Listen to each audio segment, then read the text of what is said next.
Hello नमस्कार साथियों, मैं मनीष पिवाल आप सभी का आपके अपने चैनल लर्न एंड शेयर में तहे दिल से स्वागत और अभिनंदन करता हूं। तो आज फिर से एक बार मॉडल पेपर लेकर के आया हूं, फिर से एक बार आज आपकी तैयारी को परखने के लिए आया हूं कि कितनी तैयारी आप लोगों की चल रही है, कितनी मेहनत आप लोग कर रहे हैं, क्या अभी भी आप में जुनून जगा या नहीं जगा, अभी भी आप में सपना बुलंद हुआ या नहीं हुआ कि मुझे बोर्ड टॉपर बनना है या नहीं बनना।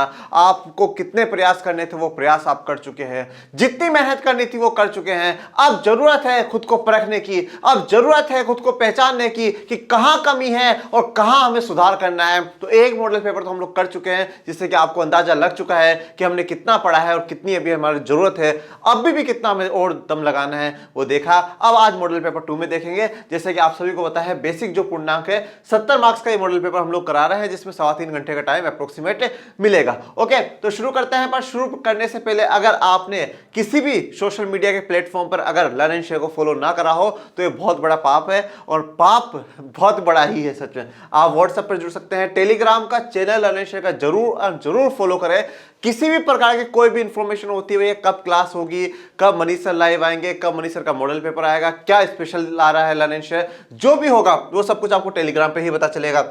गूगल प्ले से आप हमारा जो एप्लीकेशन है वो जरूर डाउनलोड करें। यूट्यूब पर तो बिल्कुल सब्सक्राइब करना भूले ही ना, और अगर आप पहली बार आए हैं आज लर्न एंड शेयर पे तो बिल्कुल जरूर सब्सक्राइब करें। फेसबुक और इंस्टाग्राम पे भी आप लर्न एंड शेयर से जुड़ सकते हैं, जिसपे हम लोग जो शॉर्ट वीडियोस होते हैं, रील्स जो होती है वो डालते हैं, जो बहुत इंटरेस्टिंग होती है और बहुत ज़्यादा आप लोगों की नॉलेजेबल होती है। और अगर आप अपनी तैयारी को और भी परखना चाहते हैं तो लर्न एंड शेयर का एप्लीकेशन प्ले स्टोर से जरूर डाउनलोड करें, जिसमें क्या है कि संडे को, डेली संडे को आपके क्या है टेस्ट होते हैं। और अगर किसी भी प्रकार की लर्न एंड शेयर के द्वारा अगर जो भी सेवा हम आपको प्राप्त करा रहे हैं उनमें किसी भी प्रकार की कोई भी समस्या आ रही हो तो ये 2 नंबर आपके लिए सदैव चालू रहेंगे। इन पे आप कॉल करें, इनसे बात करें, पूछें कि किस प्रकार से हमें क्या डाउनलोड करना है, किस प्रकार से हम जुड़ सकते हैं, क्या कर सकते हैं। और एक उड़ान बैच चल रहा है लाइव क्लास का, उसमें भी आप लोग जुड़ सकते हैं। 5 सब्जेक्ट्स आपको पढ़ाए जा रहे हैं, तो उन सभी के लिए आप इन पे क्या है कॉल करके पूछ सकते हैं। ओके, ये तो हमारी बेसिक इंफॉर्मेशन थी। अब शुरू करते हैं धमाका। और क्या आप लोग इस धमाके के लिए तैयार हैं? तो धमाका, सबसे पहला जो धमाका है वो किससे होगा? MCQ के सवाल से ही होगा। तो तैयार हो जाओ, अब शेर और शेरनी और काजू कतली हो, तैयार हो जाओ। अब ना रुकेंगे, ना थकेंगे और निरंतर आगे बढ़ेंगे। यंग इटली सोसाइटी का संस्थापक कौन था? तो भैया पहला क्वेश्चन नंबर 1, कौन था यंग इटली सोसाइटी का संस्थापक? आसान सवाल है, बहुत आसान है। गैरीबाल्डी काट दो। बिस्मार्क, ओटो वन बिस्मार्क कहां का था? जर्मनी का था, काट दो। कावूर को भी काटो। बचा कौन? जुसेप मैत्सिनी या मेजिनी, एक ही बात है, जुसेप मैत्सिनी या मेजिनी। तो कौन है? मेजिनी है। यंग इटली सोसाइटी इसी ने बनाया था, यंग इटली सोसाइटी का जो ग्रुप है वो इसी ने ही बनाया था। फिर आता है फ्रांस की क्रांति कब हुई? तो फ्रांस की क्रांति कब हुई? 1789 में हुई बच्चों, 1789 में हुई। बिल्कुल आसान से सवाल है। ये पहला वाला जो सवाल था कौन से चैप्टर का है? चैप्टर नंबर 1 का है, यूरोप में राष्ट्रवाद का उदय। आपको ये बात बिल्कुल क्लियर होनी चाहिए, दिमाग में होना चाहिए कि जो सवाल का जवाब हम लोग दे रहे हैं कौन से अध्याय से, तो आपको थोड़ा सा क्लियर आइडिया लग जाए। और वैसे तो आप लोग इतनी मेहनत कर चुके हैं, इतना पढ़ चुके हैं कि अब आपको डाउट या किसी प्रकार का कोई कंफ्यूजन तो रहा ही नहीं होगा। ये वाला क्वेश्चन भी चैप्टर नंबर 1 का ही है, यूरोप का राष्ट्रवाद में उदय। भारतीय राष्ट्रीय कांग्रेस की स्थापना कब हुई? तो कब होती है भारतीय राष्ट्रीय कांग्रेस की स्थापना? 1885 को होती है। 1885 में किस दिन होती है? 28 दिसंबर 1885 में होती है। A.O. ह्यूम संस्थापक होते हैं और बैनर्जी भी होते हैं। तो 1885 में होगी भारतीय राष्ट्रीय कांग्रेस की। यह कब का सवाल है? कौन से चैप्टर का? चैप्टर नंबर 2, जिसमें हमने पढ़ा है भारत में राष्ट्रवाद। संविधान में उल्लेखित 3 सूचियों में से निम्नलिखित में से कौन सा विषय संवर्ती सूची में शामिल है? बहुत इंपॉर्टेंट बात है। क्या पूछा? संवर्ती सूची में शामिल है। तो अब आपको जो हमने पढ़ा है संघ सूची, राज्य सूची और संवर्ती सूची, उनमें जो आपको एग्जांपल्स दिए वो एग्जांपल्स आपको याद होने चाहिए और पता होना चाहिए कि एक्चुअल में संवर्ती सूची है क्या। संवर्ती सूची है क्या? देखो, हमें आकाश में उड़ना है, हमें आसमान में उड़ना है, आसमान की ऊंचाइयों को हमें छूना है, पर उसके लिए हमें जमीन छू करके रखनी होती है, जमीन को नहीं छोड़ना होता। तो इसलिए जो बेसिक बात है, जो आधार है, वो आधार खत्म नहीं होना चाहिए, वो आधार नहीं छूटना चाहिए। संवर्ती सूची से जुड़ा हुआ सवाल पूछा है, पर पहले ये तो पता हो संवर्ती सूची है क्या। देखो भाई, कृषि का मुद्दा किसमें है? राज्य सरकार के पास है। पुलिस का मुद्दा किसके पास है? राज्य सरकार के पास है, मतलब राज्य सूची में। रक्षा का मुद्दा किसके पास है? केंद्र सरकार के पास है, संघ सूची में। तो बचा कौन सा? शिक्षा। देखो, हर बार हार्डवर्क काम नहीं आता, कुछ बार स्मार्ट वर्क भी काम आता है। थोड़ा बहुत भी बेसिक भी अगर आप लोगों को आइडिया होगा तो आप एलिमिनेट कर करके, काट करके भी क्या है आंसर निकाल सकते हैं। जैसे कि मैंने यहाँ पे 3 को कट कर दिया, मुझे 100% श्योर था कि तीनों तो हो ही नहीं सकते, इन तीनों के बारे में तो मुझे पता था, पर शिक्षा वाले पे कंफ्यूजन था। जब इन तीनों पे 100% हो तो मुझे पता ऊपर वाला मेरा आंसर 100% नहीं 1000% ही सही होगा। महात्मा गांधी ने असहयोग आंदोलन कब आरंभ किया? तो कब असहयोग आंदोलन बापू ने शुरू करा? 1920 ईस्वी को करा। 1920 ईस्वी, 1 अगस्त है इसमें, 1 अगस्त 1920। ओके, 1 अगस्त 1920 को जब नॉन कॉपरेशन मूवमेंट की स्टार्टिंग होती है, उस दिन एक महापुरुष हमारे देश के बाल गंगाधर तिलक का देहांत हो जाता है, मृत्यु हो जाती है, और एक तरफ असहयोग आंदोलन की शुरुआत होती है। तो 1 अगस्त 1920 हमारे लिए याद रहेगा। और 1922 में क्या हो गया था? असहयोग आंदोलन खत्म हो गया था। किस कारण हुआ? चोरी चोरा के कारण। भारतीय संविधान की 8वीं अनुसूची में कितनी भाषाओं का समावेश है? कितनी भाषाओं का आंख बंद करके लगा दो, 22। कितनी भाषाएं हैं? 22। 20 का, 24 का, 26 का कोई खेल नहीं है, सिर्फ और सिर्फ कितनी भाषाएं हैं? 22 हैं, जिसमें से 21 और है, और एक कौन सी है? एक है हिंदी। और एक बात और ध्यान रखिएगा, आपको आपकी नॉलेज के लिए, आपको अपने ज्ञान के लिए बता देता हूं कि इंग्लिश जो है, इंग्लिश इस अनुसूची की भाषाओं में नहीं है। इंग्लिश शेड्यूल लैंग्वेज नहीं है, इन 22 भाषाओं में इंग्लिश नहीं है। तो अगर अंग्रेजी ऑप्शन आता है तो आप उसे काट दीजिएगा, बेफिक्र होकर के काटिएगा। परंतु यह बात ध्यान रखिएगा, इंग्लिश काफी जगह की राज्य भाषाएं बनी हुई है। तो यहां तक हमारे जो एमसीक्यू थे वो कंप्लीट होते हैं। अब बढ़ते हैं कुछ बड़े क्वेश्चंस की तरफ, जो बड़े तो ज्यादा तो नहीं है, सिर्फ 1-1 मार्क्स, 2-2 मार्क्स के क्वेश्चन है, अति लघु उत्तरीय प्रश्न। अब देखिए, सबसे इंपॉर्टेंट, आप लोगों के दिमाग में हमेशा एक बात घूमती है, ठीक है, मेरे पास हर डेली एक ना एक दो बच्चे बात करते हैं कि सर आंसर्स कैसे लिखें। यही बात मैं मॉडल पेपर 1 में भी आपको समझाया था कि आंसर्स को आप लिखने की प्रैक्टिस अभी से घर पे करिए, अभी से घर पे लिखने की प्रैक्टिस करिए। यह क्वेश्चन आ रहा है, इस क्वेश्चन के बारे में मुझे क्या क्या लिखना है, आप देखिएगा पूरे मॉडल पेपर में, जो भी मैंने मॉडल पेपर 1 में कराया, मॉडल पेपर 2 में कराया है, सब कुछ आपको लेक्चर्स में मिला है, सब कुछ आपको वीडियोस में मिला है। जो पीपीटी पे मैंने पढ़ाया है वही चीज मैंने यहां पे लिखी है, पर सिर्फ एक तरीका बदला है कि लिखना आंसर पूछ क्या रहा है और हमें क्या बताना है, यह इंपॉर्टेंट बात होती है। और बहुत बार कहता हूं कि पढ़ते सब है, पर अच्छे मार्क्स उसी के आते हैं जो सही तरीके से उसे प्रेजेंट कर करके आते हैं। तो आप क्वेश्चंस देखिए, क्वेश्चन बैंक लेकर के आइए, मॉडल पेपर्स उठाइए, लास्ट ईयर के पेपर्स उठाइए, क्वेश्चन देखिए, अच्छा क्वेश्चन ये पूछा है तो उसका आंसर क्या होना चाहिए, आपने पढ़ा है ना, देखो उसका आंसर लिखने की प्रैक्टिस करो। फिर जब तुम एग्जाम हॉल में जाओगे ना, दुनिया तो सोचेगी यार क्या लिखूं, कौन सा शब्द काटूं, क्या करना है क्या नहीं करना। अरे बाप जी आप तो तैयार हो, आपको तो डायरेक्ट आंसर लिखना है, क्योंकि आप घर से प्रैक्टिस कर करके आए, और प्रैक्टिस मेक्स मैन परफेक्ट। आप प्रैक्टिस करते रहिए, रुकिए मत, आखिरी सांस तक लड़ाई लड़िए। आखिरी सांस का मतलब है जब तक आपका एग्जाम ना हो जाए तब तक लड़ो, जितना बेहतर बन सकते हो उतना बेहतर बनो, और अपने आप को बोर्ड टॉपर बना करके ही हटो। असहयोग आंदोलन कब और क्यों वापस लिया गया? सीधा सवाल पूछा है, नंबर देख लो, नंबर है 1-1 मार्क्स, 1-1 मार्क्स का क्वेश्चन दिया है, 2 मार्क्स का क्वेश्चन, 1 मार्क्स तो इस बात का, असहयोग आंदोलन कब हुआ और क्यों वापस लिया गया, कब और क्यों वापस लिया गया, वापस कब लिया गया वो पूछा है। याद है 1922 में, 1922 में वापस ले लिया गया। क्यों लिया गया? चोरी चोरा कांड के चक्कर में। क्यों लिया गया भैया? चोरी चोरा कांड के चक्करों में। तो ये बात लिख दो, कहां दिक्कत है। असहयोग आंदोलन 1922 ईस्वी में चोरी चोरा की घटना के कारण वापस लिया गया, सीधी सी बात। और थोड़ा सा इसको बढ़ा करके लिखना चाहते हो तो चोरी चोरा के में एक ब्रैकेट बना करके लिख दो कि चोरी चोरा क्या है, गोरखपुर का एक गांव है, वहां पे कपड़ों की बहुत बड़ी मंडी हुआ करती थी। थोड़ा सा घटना का एक्सप्लेनेशन दे दो, बात खत्म। 2 मार्क्स में और क्या जान लोगे बच्चों की? नहीं लेंगे ना वो आपकी जान, तो इतना लिख दो। और जैसे 1922 को चोरी चोरा को मैंने हाईलाइट करा है, वैसे आप भी हाईलाइट करके लिखिए। आप टीचर आपकी कॉपी ना पढ़े, आप बताओ टीचर को कि ये पढ़ना है आपको, तो इस प्रकार से लिखिए, इस प्रकार से आप हाईलाइट कर करके आइए।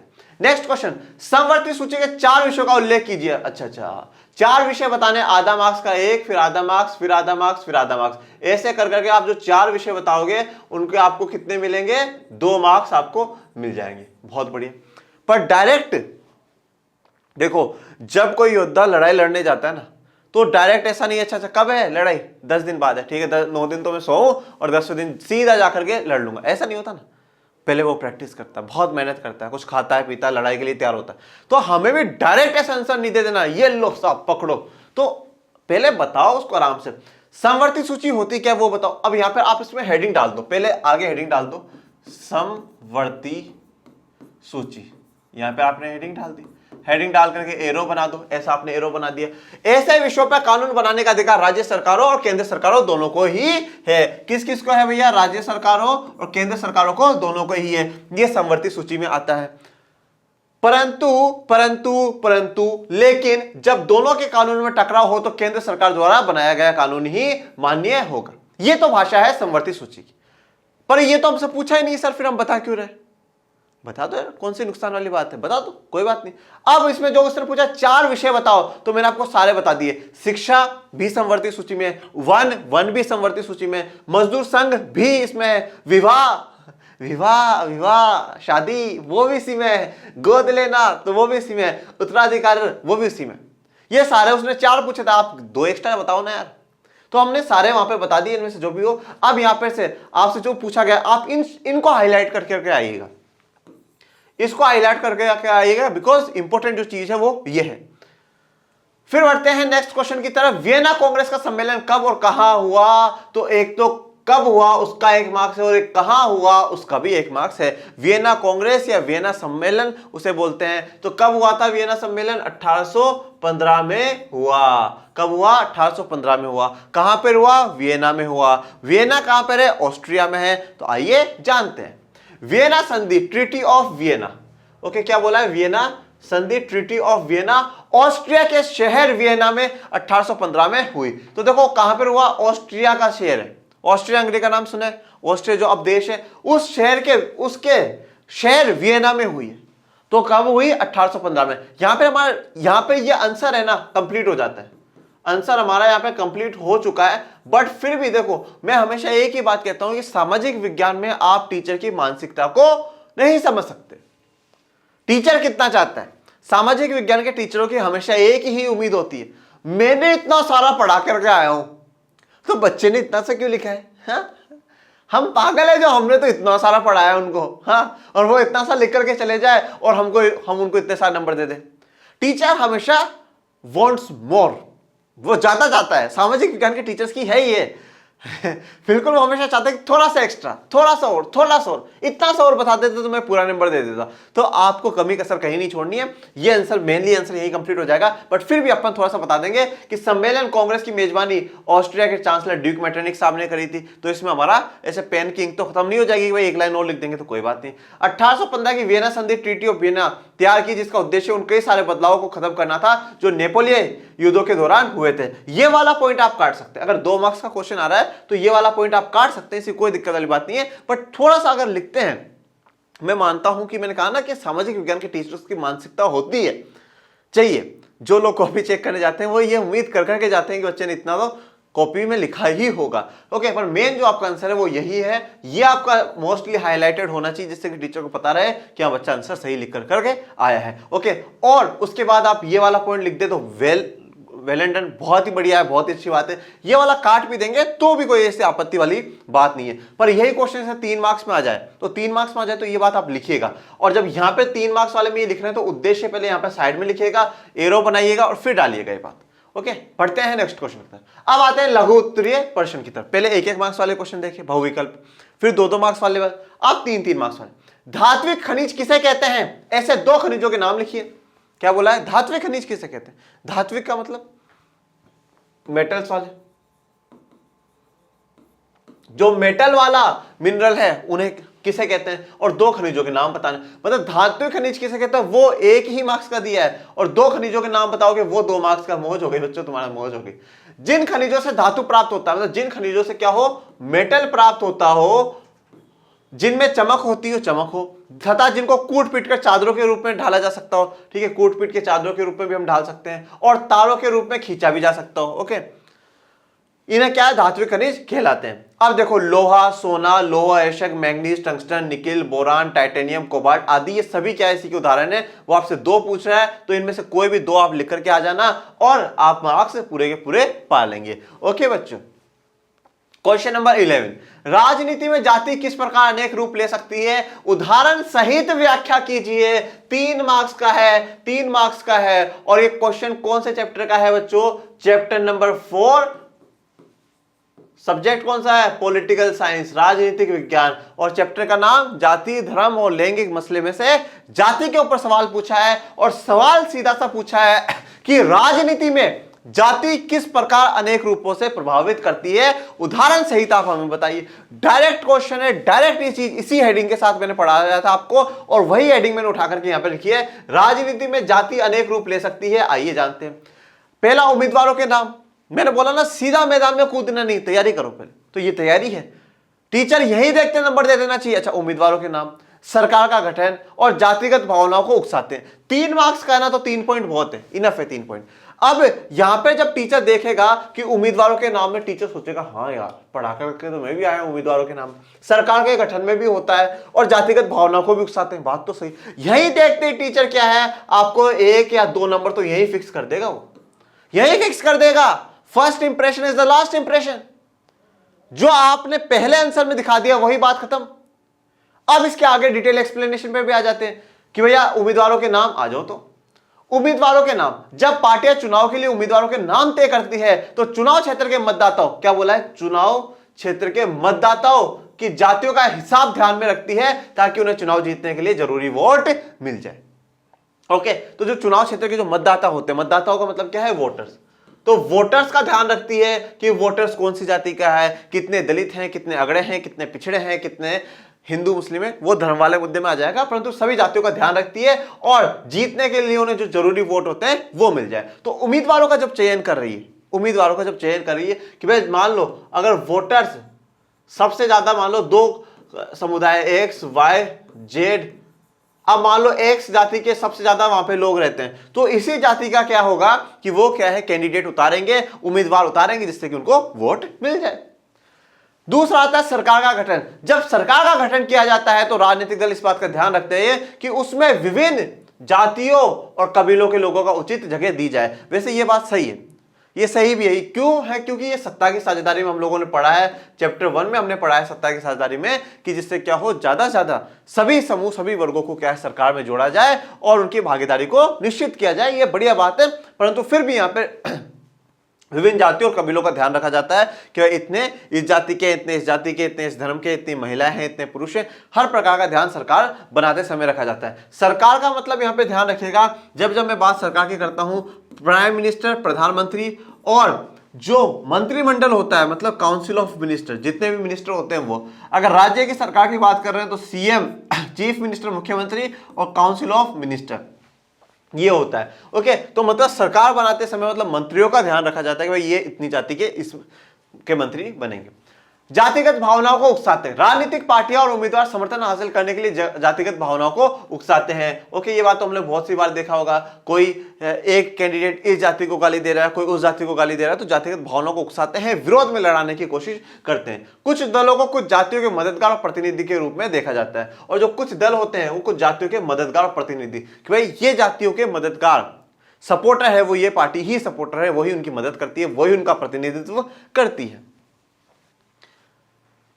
नेक्स्ट क्वेश्चन, ये अब आपको क्या है, चॉइस में मिला हुआ क्वेश्चन है। ओके, अगर वो करना चाहते हैं तो वो कर लो, नहीं तो ये करना चाहता है तो ये कर लो। जिसको पॉलिटिकल साइंस से ज्यादा प्यार है वो वाला कर ले, जिसको ज्योग्राफी से ज्यादा प्यार है वो ये वाला कर ले, कोई दिक्कत वाली बात नहीं। खनिज संरक्षण की आवश्यकता पर एक संक्षिप्त टिप्पणी लिखी है। कितने मार्क्स का है? 3 मार्क्स का है। खनिज संरक्षण की बात करिए तो खनिज वाला चैप्टर हमने पढ़ा है भैया, चैप्टर नंबर 5, खनिज तथा ऊर्जा संसाधन भूगोल। ठीक है, हमारा गोला गोल गोल गोल गोल भूगोल। खनिज निर्माण की भूगर्भिक प्रक्रिया इतनी धीमी है कि उनके वर्तमान उपभोग की दर की तुलना में उनके पूर्ण भरण की दर अपरिमित रूप से थोड़ी है। मतलब देखो, जो भूगर्भिक प्रक्रिया है, भूगर्भिक का मतलब क्या है, ये हमारी भू मतलब भूमि, हमारी जमीन, ये जो जमीन है इसके जो अंदर गर्भ, जो गर्भ है भू का मतलब जो अंदर इंटीरियर पार्ट है पृथ्वी का, उसके अंदर जो ये बन रहे हैं, जितने भी खनिज बन रहे हैं, उनकी प्रक्रिया बहुत धीमी है, पर जब हम इनका इस्तेमाल कर रहे हैं वो बहुत तेजी से कर रहे हैं। बनता 1 लाख साल में है और हम खत्म 1 साल में कर देते हैं। ओके, बनता है 1 लाख साल में और हम खत्म उसे 1 साल में कर देते हैं। तो ये बहुत चिंता का विषय है। इसलिए खनिज संसाधन सीमित तथा अनवीकरण योग्य, तो सीमित है, लिमिटेड है और अनवीकरण, हम वापस नहीं बना सकते ना, वो तो फिर प्रोसेस से होगा और फिर प्रोसेस ही चलेगा। इसलिए समृद्ध खनिज निक्षेप हमारे देश की अत्यधिक मूल्यवान संपत्ति है। तो जो खनिज निक्षेप है, खनिज निक्षेप का मतलब है, निक्षेप का मतलब होता है डिपोजिशन, जहां पे डिपॉजिट हो रखे हो, तो जहां जहां पे खनिज डिपॉजिट हो रखे हो वो हमारे देश के लिए क्या है, एक मूल्यवान संपत्ति है, बहुत इंपॉर्टेंट है, लेकिन अल्पजीवी है। इंपॉर्टेंट तो बहुत है पर अल्पजीवी है, उनकी जो जीवन है वो बहुत कम है, अल्पजीवी है। हम जल्दी से खत्म कर देते हैं तो जल्दी से खत्म कर देते हैं, तो ये तो चिंता की बात है। तो हमें क्या करना चाहिए, संरक्षण करना चाहिए। अवशेषों के सतत उत्खनन से लागत बढ़ती है, सतत मतलब लगातार जो हम उत्खनन करते रहते हैं, हम उनको निकालते रहते हैं, उससे हमारी लागत बढ़ती है। लेकिन क्योंकि खनिजों के उत्खनन की गहराई बढ़ने के साथ गुणवत्ता भी घटती जाती है, और जितना नीचे आप खनिजों को जाएंगे और जाएंगे तो उनकी गुणवत्ता, उनकी क्वालिटी क्या होगी, खराब ही होती जाएगी। आपने खनिज संसाधनों को सुनियोजित एवं सतत पोषणीय ढंग से प्रयोग करने के लिए एक तालमेल युक्त प्रयास करना होगा। यही बात मैं बोलना चाहता हूं कि खनिजों की हमें जरूरत क्यों है। उसने पूछा है खनिज संरक्षण पे आप एक टिप्पणी लिखिए, तो यही पूरी बात है आपको लिखनी, खनिज संरक्षण की हमें जरूरत क्यों, क्योंकि ये सब इंपॉर्टेंट है हमारे लिए। जो लास्ट स्लाइड में मैंने बोला इंपॉर्टेंट चीज है, सीमित अनवीकरण है, इसलिए हमें बचाने की अति अति अति आवश्यकता है। फिर आते हैं दीर्घ उत्तरीय प्रश्नोत्तर पे। जो दीर्घ उत्तरीय में तो बहुत बहुत बहुत बड़े क्वेश्चन है। ये कितने कितने मार्क्स के होंगे, 6 मार्क्स के होंगे। कितने मार्क्स के होंगे, 6 मार्क्स के होंगे। ये आपको 2 क्वेश्चन मिलेंगे, क्वेश्चन नंबर 12, क्वेश्चन नंबर 13, दोनों में आपको चॉइस मिलेगी। ओके, तो अब पहला सवाल देखते हैं, लोकतंत्र किस तरह उत्तरदायी, जिम्मेवार और वैध सरकार का गठन करता है, व्याख्या कीजिए। तो यह सवाल पूछ लिया गया है भैया पॉलिटिकल साइंस से। ओके, और चैप्टर नंबर अध्याय नंबर 7 है, ये 7 में से पूछा गया है। तो 7 में से पूछा गया कि उत्तरदायी और जिम्मेवार और वैध सरकार का गठन लोकतंत्र में होता है, तो इसकी व्याख्या करिए। ओके, कर देते हैं। लोकतांत्रिक व्यवस्था उत्तरदायी, जिम्मेवार और वैध सरकार का गठन करती है, निम्नलिखित तत्वों से इसे समझा जा सकता है। तो आइए, यह बात सत्य है कि लोकतंत्र में ही क्या होता है, एक उत्तरदायी जो आपको जवाब दे सके, जिम्मेवार हो और वैध सरकार हो, उसका गठन होता है। किन किन पॉइंट से, पहला स्वतंत्र और निष्पक्ष चुनाव, तो पहले यहीं पर पॉइंट लिख दिए ना, कानूनों पर खुली चर्चा होती है, सूचना का अधिकार होता है और जवाबदेह सरकार का गठन होता है। ये चारों पॉइंट पढ़ते ही टीचर क्या बोलेगा, दे दे भाई, दे दे, दिल खोल करके 3 मार्क्स तो दे दे। अब 3 मार्क्स आपकी डिटेल पढ़ करके देगा। तो सबसे पहले जानते हैं स्वतंत्र और निष्पक्ष चुनाव जरूरी। सभी लोकतांत्रिक देशों में एक स्वतंत्र संस्था का गठन होता है जो निष्पक्ष चुनाव कराते हैं, जैसे कि भारत में कौन है, भारतीय निर्वाचन आयोग। भैया सभी जो लोकतांत्रिक देश है वहां पे क्या होता है, एक स्वतंत्र संस्था जो किसी के भी दबाव में नहीं, ना तो विधायिका के दबाव में, ना कार्यपालिका के दबाव में, ना न्यायपालिका के दबाव में, जो आजाद है, जो फ्री है, वो क्या कराती है, चुनाव कराती। जैसे कि हमारे देश में कौन कराता है, भारतीय निर्वाचन आयोग। और अब भी तो भैया माहौल भी है चुनावों का, ठीक है ना। देश के 5 राज्यों में क्या है, चुनाव होने वाले हैं, है ना। देश के 5 राज्यों में चुनाव होने वाले, कौन करा रहा है, भारतीय निर्वाचन आयोग ही तो करा रहा है, भारतीय निर्वाचन आयोग ही कराता। तो ये निष्पक्ष चुनाव कराता है, किसी पार्टी का या किसी सरकार का नहीं, ये देश का है। सभी दल स्वतंत्र रूप से अपने उम्मीदवारों को खड़ा कर सकते हैं, ये प्रतिनिधि जनता के प्रति उत्तरदायी होते हैं। तो सभी दल, सबको आजादी है ना भाई, चाहो जितने। हमारे देश में कितने दल बने हुए, 750 से ज्यादा दल बने हुए, मतलब पॉलिटिकल पार्टीज हमारे देश में बनी हुई है। और सबको आजादी है कि चाहो जिस उम्मीदवार को खड़ा करना चाहते हो उसको खड़ा करो, कोई दिक्कत वाली बात नहीं, आपको किसने मना करा है। और जो जीत करके जाएगा, जो प्रतिनिधि बनेगा जनता का, वो जनता के प्रति क्या होगा, उत्तरदायी होगा, जनता को जवाब देगा कि भैया हमने ऐसा काम करा है, हमने इसलिए करा है। संसद में भी जवाब देगा और जनता के पास में आकर के मीडिया में भी जवाब देगा ही देगा। तो पहला हो गया स्वतंत्र और निष्पक्ष चुनाव। दूसरा है कानूनों पर खुली चर्चा। लोकतांत्रिक देशों में कानून विधायिका बनाती है। कौन बनाती है, विधायिका बनाती है। विधायिका कौन होती है, जो कानून बनाती है। और कानून हमारे देश में कौन बनाता है, संसद बनाता है, संसद बनाता है। और संसद में कौन कौन है भैया, लोकसभा, राज्यसभा और राष्ट्रपति साहब। ओके, ये जो तीनों है, ये तीनों कौन है, हमारे देश की संसद है। तो ये क्या है, कानून बनाते हैं। और कानून बनाने के लिए उसमें पूरी बहस तथा विचार विमर्श किया जाता है, फिर उसे जनता के समक्ष रखा जाता है। वह एक लंबी प्रक्रिया के बाद बनता है। देखो मेरी बात सुनना, कानून कैसे बनता है हमारे देश में, सबसे पहले एक बिल आता है। बिल का मतलब है कि एक रो फॉर्मेट है कि हमें देश में ये चीजें लागू करनी। पहले वो लोकसभा में या राज्यसभा में से एक जगह जाएगा, मान लो हम मान करके चलते हैं, कहां गया, लोकसभा में चला गया। अब लोकसभा में चला गया, कम से कम कह रहा हूं कि भाई 50% लोग तो हाँ करने चाहिए, 545 का 50% लोग तो हाँ करने चाहिए, तभी तो कानून बनेगा। अब इसमें देखो 545 में मान लो सरकार भाजपा की है, भारतीय जनता पार्टी की है, तो वही विपक्ष में कांग्रेस वाले भी बैठे हैं, आम आदमी पार्टी वाले भी बैठे हैं, सपा बसपा वाले भी बैठे हैं, वो भी जनता के प्रतिनिधि हैं और भाजपा वाले भी जनता के प्रतिनिधि। तो क्या होगा, यहां पे पूरी विचार विमर्श होगा। विपक्ष वाले बोलेंगे नहीं नहीं इस कानून में ये कमी है, पक्ष वाले बोलेंगे नहीं नहीं साहब कैसे कमी, दोनों के ऊपर पूरा विचार विमर्श होगा, फिर वहां से पास होगा, फिर राज्यसभा के पास आएगा और फिर देश के महामहिम राष्ट्रपति साहब क्या करेंगे, उससे पढ़ेंगे, बहुत गौर से पढ़ेंगे, सही होगा तो ही उस पर साइन करेंगे, नहीं तो वापस भेज देंगे, नहीं तो उसमें वापस भेज देंगे। तो बहुत विचार विमर्श होता है और फिर जनता के समक्ष रखा जाता है और लंबी प्रक्रिया के बाद ही बनता है। सूचना का अधिकार, लोकतांत्रिक देशों में नागरिकों को सरकार तथा कामकाज के बारे में जानकारी पाने का अधिकार प्राप्त होता है, बिल्कुल होता है। तो हमें भी है, हमें RTI right to information act तो मिला हुआ ही है 2005 के तहत, उसके तहत हम किसी भी सरकारी कार्यालय की कोई भी जानकारी पा सकते हैं।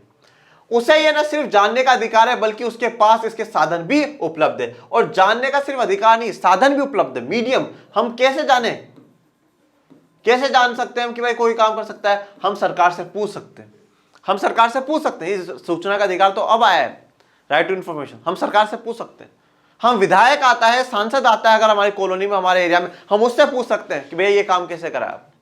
हम कोई वेबसाइट खोल करके देख सकते हैं सरकार के आज तक के क्या डेटा है, वो काम कर सकते हैं। हम हमारे जिले में जो कलेक्ट्रेट है, जहां पे कलेक्टर साहब बैठते हैं, वहां जाकर के मांग सकते हैं कि सरकार ने क्या क्या काम करा, बताओ। हमारे पास साधन भी है, मीडियम भी है, सिर्फ ऐसा बोल दिया नहीं कि हाँ सूचना पा सकते हो, सूचना पा सकते हो। मैंने बोला जाओ तुम खेल सकते हो, पर खेलने के लिए बैट और बॉल भी तो दो, तभी तो खेल पाओगे ना, तभी तो खेल पाओगे। तो यही बात है यहां पर कि सूचना पाने का अधिकार तो दिया ही है कि हाँ तुम जान सकते हो सरकार के बारे में, पर उसके साथ साधन भी दिए कि कैसे जानोगे, वो भी बताया। लास्ट है जवाबदेह सरकार का गठन। जवाबदेह सरकार एक ऐसी सरकार का गठन होता है जो जवाब देती है। आप आज भी देख लीजिए, कोई भी आंदोलन होता है, किसी भी प्रकार का प्रोटेस्ट होता है, प्रधानमंत्री, मंत्री, मुख्यमंत्री, मंत्री, कोई तो बंदा होगा जो जवाब देगा कि देखो ऐसी बात नहीं। वो विधायिका में जवाब देगा, संसद में, और जो राज्य की विधानसभाएं हैं उनमें जवाब देगा।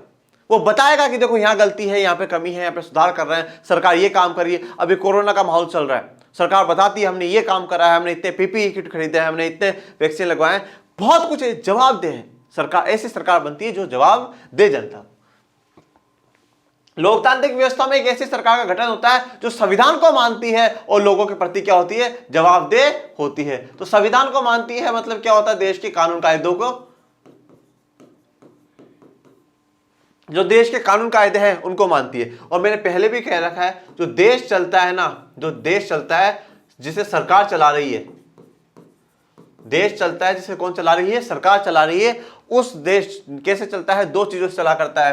पहला तो सर्वोपरि जो सबसे ऊपर है वो देश का संविधान है। संविधान ही क्या है, सुप्रीम है, संविधान ही आत्मा है देश की, that is the constitution. Okay, और दूसरा क्या है, दूसरा यह है कि लोग क्या चाहते हैं, लोगों की इच्छा। Okay, wishes of the people. लोग क्या चाहते हैं, अगर लोग संविधान के दायरे में चाहेंगे तो वो काम हो जाएंगे, और संविधान के दायरे में नहीं चाहेंगे तो सरकार उनसे बात करेगी और कोई रास्ता निकालेगी। ओके, तो संविधान को मानती है, कानून व्यवस्था को मानती है और जनता के प्रति जवाबदेह होती है। लोकतांत्रिक सरकार नागरिकों के अनुसार कार्य करती है। देखो मैंने क्या बोला, नागरिकों के अनुसार कार्य करती है, ये बात आ गई ना, लोगों की इच्छा। खुद को उनके प्रति जवाबदेह बनाने वाली कार्यविधियां भी विकसित कर लेती है। और जो जवाब दे कि भैया हम कैसे जनता को जवाब देना है, किस प्रकार से जनता को बताना है, किस प्रकार से जनता को समझाना है, ये सारे काम भी कौन है, जो लोकतंत्र में है सरकारें, वो तैयार कर लेती है। और जनता के बीच में एक ऐसी सरकार ही बनती है जो जवाब दे जनता को हर समय। कभी भी, मैं पहले भी कहता हूं जब मैंने लेक्चर्स में पढ़ाया, सरकारों को यह महसूस कराते रहा करो कि आप क्या हैं, आप मालिक हैं। आप मतलब जो जनता है वो मालिक है, और जो सरकारें हैं वो सेवक हैं। वो हमारे यहां पे ना बैठे। ओके, तो सरकारों को यहां ना बैठने दे, और समय समय पे उनसे जवाब मांगते रहे कि क्या सही है क्या गलत है। फिर नोट डालना है, नोट भी डाल सकते हो, निष्कर्ष लिख करके भी आप लिख सकते हैं, वेरी इंपॉर्टेंट। लोकतांत्रिक शासन व्यवस्था निश्चित रूप से अन्य शासन व्यवस्थाओं से बेहतर है। अब उसने सवाल पूछा था कि उत्तरदायी जिम्मेवार वेद शासन वाली सरकार, बिल्कुल ये सवाल पूछा था, तो हम भी तो वही बता रहे हैं। पर एक आखिरी में नोट डाल करके निष्कर्ष तो दे करके जाएंगे ना भाई, फाइनल तो बता करके जाएंगे ना भाई। आपको हर क्वेश्चन पे नंबर मिलते हैं, पर एक फाइनल में नंबर भी तो देते हैं कि भाई 100 में से 99 मार्क्स आए बच्चे के।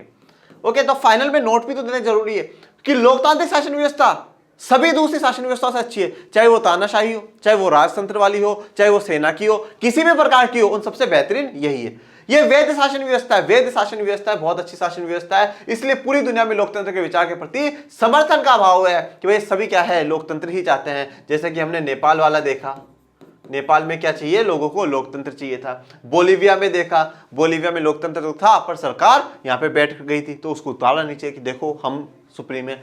तो यहाँ पे एक बड़ा क्वेश्चन तो हमने कर लिया। अब उसके में चॉइस मिली आपको, ओके, उसके में चॉइस मिली। अगर पॉलिटिकल साइंस का नहीं कर सकते हो तो आ जाओ भैया, परिवहन तथा संचार के साधन किसी देश की अर्थव्यवस्था की जीवन रेखा क्यों कहे जाते हैं। और ये कौन से चैप्टर का है, चैप्टर नंबर 7 कौन से किताब का है, भूगोल का है। ओके, परिवहन मतलब ट्रांसपोर्टेशन और संचार मतलब कम्युनिकेशन। ओके, ट्रांसपोर्ट और कम्युनिकेशन जो साधन है वो किसी देश की अर्थव्यवस्था की जीवन रेखाएं, लाइफ लाइन है, वो क्यों है, तो आइए जानते हैं। पर सबसे पहले तो यह बताओ कि परिवहन का मतलब क्या है, ट्रांसपोर्ट का मतलब क्या है।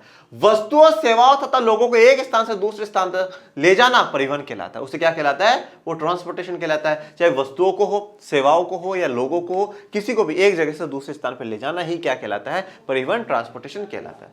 वस्तुओं तथा सेवाओं का लाना ले जाना पृथ्वी के 3 महत्वपूर्ण क्षेत्रों पर किया जाता है, स्थल, जल और वायु। तो जो लाना ले जाना है वो कैसे किया जाता है, 3 महत्वपूर्ण क्षेत्रों पर किया जाता है। स्थल मतलब जमीन के द्वारा, जल मतलब पानी के द्वारा, और वायु मतलब हवा के द्वारा। ओके, देखते हैं हम स्थल पे, जमीन पे तो हमारे मोटरसाइकिल से, बसेस हैं, ट्रैक्टर्स हैं, ये सब चलते हैं। जल में आप देखते हैं जो पानी के जहाज होते हैं वो चलते हैं, और वायु में तो एरोप्लेन, हेलीकॉप्टर देखा ही होगा, और देखो देखो वो हेलीकॉप्टर आ गया है ना, ऐसा तो करते ही अपन सब।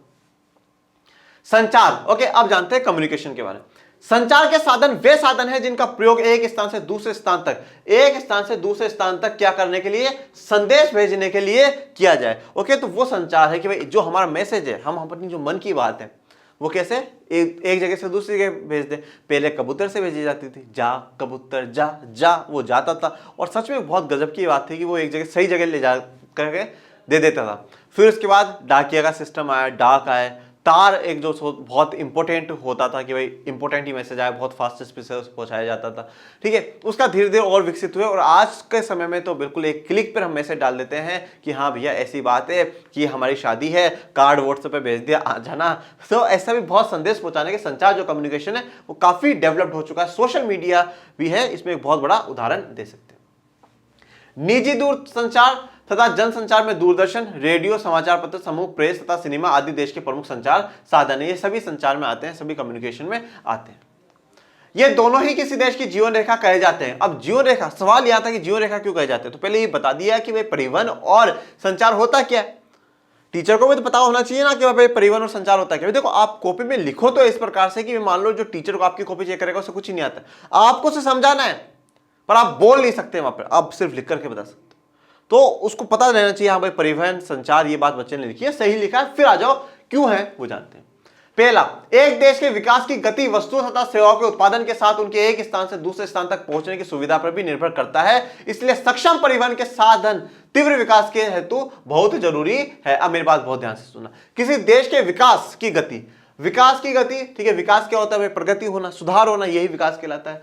तो जो विकास की गति है वस्तु और सेवाओं के उत्पादन, देखो वस्तु और सेवाओं के उत्पादन के साथ साथ क्या है कि एक स्थान से दूसरे स्थान तक पहुंचने की भी सुविधा होनी चाहिए। ओके, उसे हमें क्या करना है, उसे हम लोगों को समझना है। तो अब जैसे मान लो कि भैया आप लोगों ने बहुत तैयारी कर ली, आप लोगों ने पूरी मेहनत कर ली, पूरी मेहनत कर ली, आप लोगों ने खूब दिन रात पढ़े, पूरे साल पढ़े। अब एक बात बताओ, जिस दिन आप लोगों का एग्जाम होगा, जिस दिन आप लोगों का एग्जाम होगा, अगर आप अपने एग्जाम सेंटर ही नहीं पहुंच पाओगे तो क्या बढ़िया बात है क्या? बताओ, मेहनत कहीं काम आई क्या? आपका संघर्ष कहीं काम आया क्या? हमारा पढ़ाया हुआ कहीं काम आया क्या? नहीं आया ना। तो जरूरी क्या था कि आप वहां पहुंच जाओ। और कैसे पहुंचोगे? परिवहन से तो पहुंचोगे भाई, मोटरसाइकिल से, बस से, साइकिल से, किसी से पहुंचोगे ना। तो यही तो बात यहां पर है भाई, कोई भी वस्तु सेवा का उत्पादन होना तो जरूरी है, वो तो पहली बात है। जैसे कि आपका पढ़ना तो पहली बात है, पर वो उत्पादन जो हुआ है वस्तु और सेवाओं का, वो किस लिए करा था? मार्केट में बेचने के लिए। तो वो मार्केट तक भी तो जाना चाहिए ना। तो वो मार्केट तक भी जाना चाहिए। तो एक स्थान से दूसरे स्थान पहुंचने की सुविधा भी निर्भर है, और इसके लिए ये बहुत जरूरी है कि क्या हो, बेहतरीन जो ट्रांसपोर्ट सिस्टम है वो होना चाहिए। दूसरा कारण, भारत अपने विशाल आकार, विविधताओं, भाषाई तथा सामाजिक सांस्कृतिक बहुलताओं जोड़े रखने के लिए अच्छे परिवहन तथा संचार जरूरी है। ये बात हम बहुत बार पढ़ चुके हैं कि हमारे देश में बहुत सारी विविधताएं हैं, हमारे देश में अलग अलग प्रकार की जाति के, धर्म के लोग रहते हैं, बहुत विभिन्नता है हमारे देश में। अब उन सबको एक जोड़े रखना, ट्रांसपोर्टेशन और संचार बहुत जरूरी है। भैया आज मान लो कि कोई केरल का बंदा है, उसके कोई रिश्तेदार और कहीं रहते हो, उनसे बात कर ले, उनसे बात कर ले। ओके, कोई जैसे आज मैं राजस्थान में रहता हूं, मैं कल को मान लो कि अरुणाचल प्रदेश घूमने जाना चाहता हूं, वहां की संस्कृति देखना चाहता हूं, वहां का कल्चर देखना चाहता हूं, तो परिवहन होना चाहिए। हम सबको एक कर करके रखता है, तो परिवहन और संचार इसमें भी एक बहुत इंपॉर्टेंट भूमिका निभाता है। सक्षम व तीव्र गति वाले परिवहन के कारण ही वैश्वीकरण संभव हो पाया है, जो कि देश के आर्थिक विकास में बहुत जरूरी है। आप लोगों ने वैश्वीकरण और भारतीय अर्थव्यवस्था का चैप्टर पढ़ा इकोनॉमिक्स में, ओके, उसमें हमने ये बात बोली कि व्यापार ही पूरे विश्व को एक कर सकता है, दैट इज द वैश्वीकरण। और वैश्वीकरण के कारकों में कि वह वैश्वीकरण क्यों सफल हो पा रहा है, तो उसमें एक बात यह भी पढ़ी थी कि टेक्नोलॉजी, पढ़ा था ना टेक्नोलॉजी के बारे में, और टेक्नोलॉजी में भी एक ये बात पढ़ी थी किसके बारे में, ट्रांसपोर्ट के बारे में, मतलब परिवहन के बारे में। परिवहन के बारे में हम लोगों ने पढ़ा है। तो देखो आ जाओ ना भाई, सक्षम व तीव्र, सक्षम मतलब ऐसी हो जो बढ़िया हो, तीव्र फास्ट चलती हो, ऐसी गति वाले परिवहन के कारण ही वैश्वीकरण संभव हो पाया। और वैश्वीकरण क्या है, तो देश के आर्थिक विकास के लिए बहुत जरूरी है। आर्थिक विकास के लिए जरूरी है, इसीलिए तो 1990 के बाद 1991 में भारत सरकार क्या लेकर के आई, एलपीजी की पॉलिसी लेकर के आई, लिबरलाइजेशन, प्राइवेटाइजेशन और ग्लोबलाइजेशन, उदारीकरण, निजीकरण और वैश्वीकरण। लास्ट पॉइंट इसका, युद्ध के समय इनके द्वारा सारा देश रक्षा सेनाओं की सहायता में कटिबद्ध हो जाता है, हथियारों, गोला बारूद तथा रसद पहुंचाने का काम आसान हो जाता है। अब देखो युद्ध के समय में जब देश रक्षा सेनाओं का हो क्या हो, तो आसानी से हम लोग परिवहन के द्वारा, ट्रांसपोर्टेशन के द्वारा हमारे वेपन्स पहुंचा सकते हैं, हथियार पहुंचा सकते हैं और काम करवा सकते हैं, तो बहुत आसान हो जाता है। और हम कांटेक्ट बनाए रखने के लिए एक दूसरे के साथ मोबाइल्स का यूज कर सकते हैं। तो संचार और परिवहन इसलिए क्या है, जरूरी है, ये इसलिए हमारे लिए जीवन रेखाएं हैं।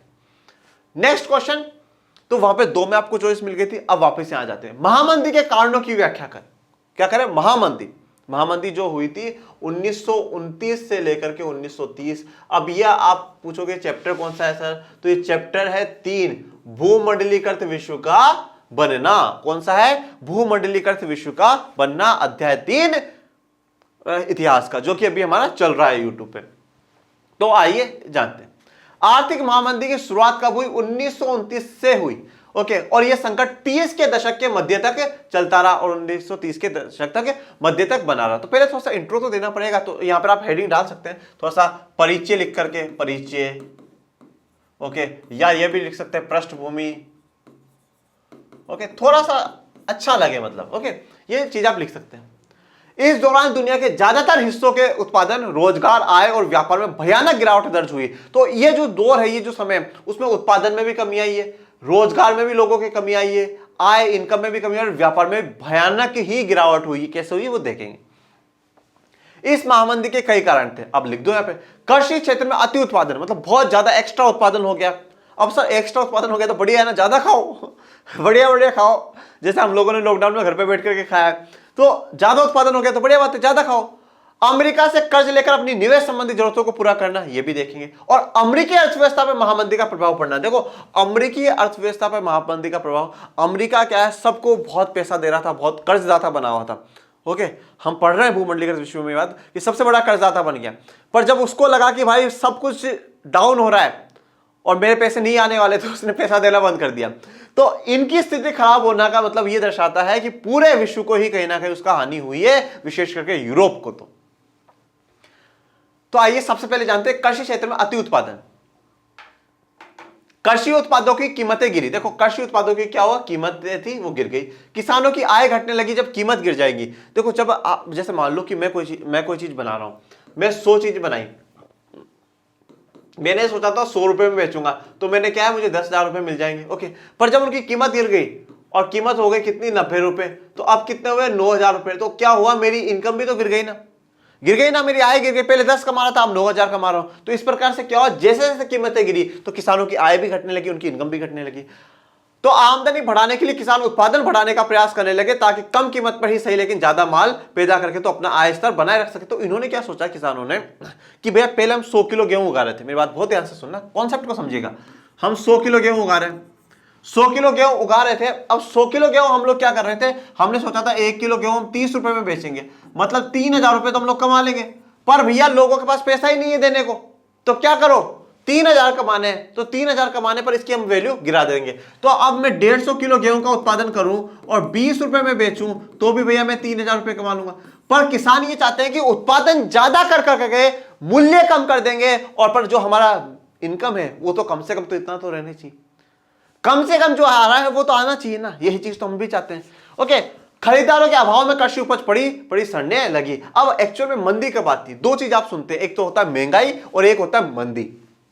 महंगाई में क्या होता है, फिर से आज एक बार और बात बताता हूं, डिमांड मांग, सप्लाई पूर्ति। ओके, डिमांड का मतलब क्या है भैया, मांग, और इसका सप्लाई का मतलब है पूर्ति। ओके, अब जैसे फॉर एग्जांपल मान लो डिमांड है ना, डिमांड कितने की है, 100 किलो गेहूं की है, और जो उगाने वाला है वो भी 100 किलो गेहूं ही उगा रहा है। तो यहां पर क्या होगा, ना तो महंगाई होगी और ना ही मंदी होगी, ठीक है। परंतु क्या हो कि डिमांड कितने की हो, 120 किलो गेहूं की हो, और उगाने वाले ने कितने उगाए हो, 100 किलो ही उगाए हो। ओके, तो अब यहां पर डिमांड ज्यादा है, मांग ज्यादा है और सप्लाई कम है, तो क्या हो जाएगा, महंगाई होगी। क्योंकि जो 20 किलो एक्स्ट्रा है, जो 20 किलो एक्स्ट्रा मांग रहे हैं, उनसे ज्यादा पैसे चार्ज करेंगे, बोले ज्यादा पैसा दो, तभी तो होगा भैया। यह तभी तो होता है ना भाई, हम अगर कहीं जाते हैं और वस्तुएं कम होती है और उसको खरीदार ज्यादा होता है तो वो दाम बढ़ा देता है, जिसका ज्यादा पैसा है वो खरीद लो, तो ऐसे क्या होता है, महंगाई बढ़ जाती है। परंतु जब क्या हो कि मांग 80 किलो गेहूं की हो पर उत्पादन कितना हो रहा, 100 किलो गेहूं का हो रहा हो, तो अब क्या है, अब वहां पर वो बोलेगा ले जा सस्ते में ले जा, कोई बात नहीं। तो ये वाला जो दौर है ये मंदी को दर्शाता है। मार्केट में बिल्कुल कम मूल्य होना भी बहुत बुरी बात है और ज्यादा मूल्य होना भी बहुत बुरी बात है। ओके, तो इस प्रकार से वहां पे जब खरीदारों के नहीं थे, खरीदारों के अभाव का मतलब खरीदारों का ना होना, तो कृषि जो उपज है वो पड़ी सड़ने लगी, मतलब खराब होने लगे। दूसरा जानते हैं, अमेरिका से कर्ज लेकर अपनी निवेश संबंधी जरूरतों को पूरा करना। ओके, देखो एक तो आप ये बात देखिएगा, 1929 में महामंदी आई है, 1914 से 18 के बीच में पहला तो विश्व युद्ध चला, एक तो बात वो। 1920 के दौर से क्या होता है कि जो फोर्ड मोटर्स है और जो वृहत उत्पादन है, मास प्रोडक्शन की जो बात है वो अमेरिका में सामने आती है। तो अमेरिका 1927-28 के दौर में, इस दौर में आसपास में बहुत बड़ा कर्जदाता बन जाता है। पर जिस प्रकार से धीरे धीरे क्या होता है, हमने देखा कि कृषि उत्पादन में कमी हो रही है, कृषि उत्पादन बढ़ रहा है परंतु लोग नहीं खरीद रहे, वो है। तो लोग, यूरोप वाले सब, जो विश्व युद्ध में हमारा नुकसान हुआ, जो भी हुआ, उन सब की जो रिकवरी कर रहे हैं, कहां से कर रहे हैं, अमेरिका से कर्जा लेकर के, अमेरिका से कर्जा ले रहे हैं और अपनी निवेश संबंधी निवेश करके अपना जो रिकवरी है वो कर रहे हैं। 1920 के दशक के मध्य में बहुत सारे देशों ने अमेरिका से कर्जा लेकर अपने निवेश संबंधी जरूरतों को पूरा किया था। तो जितना भी कर्जा चाहिए था सारे के सारे क्या अमेरिका भागते थे और अमेरिका से कर्जा लेकर के आ जाते थे, और फिर पैसा लगाते थे, फिर अमेरिका से कर्जा लेकर के आ जाते थे और लौटाते रहते थे समय के साथ। 1928 के पहले 6 माह तक विदेशों में अमेरिका का कर्जा $1 अरब था। ओ ग्रेट, 1928 के पहले 6 माह, ओके, मतलब मई जून तक का जो महीना, अमेरिका का कर्जा $1 अरब था। विदेशों को उसने $1 अरब, बहुत बहुत बहुत बड़ी रकम होती है, $1 अरब दे रखा था। साल भर के भीतर यह कर्जा घटकर केवल चौथा ही रह गया, मतलब $1 अरब भी नहीं रहा, उसका सिर्फ और सिर्फ 25% ही क्या है, पैसा रह गया एक साल के अंदर अंदर। 1928 की शुरुआत के 6 महीने बता रहा हूं, और एक साल का मतलब 1929 के 6 महीने तक हम लोग पहुंच जाए, और 1929 के दौर में क्या शुरू हो चुकी है, महामंदी शुरू हो चुकी है। तो घट करके चौथाई रह गया। क्यों रह गया, क्योंकि अमेरिका दे ही नहीं रहा पैसा।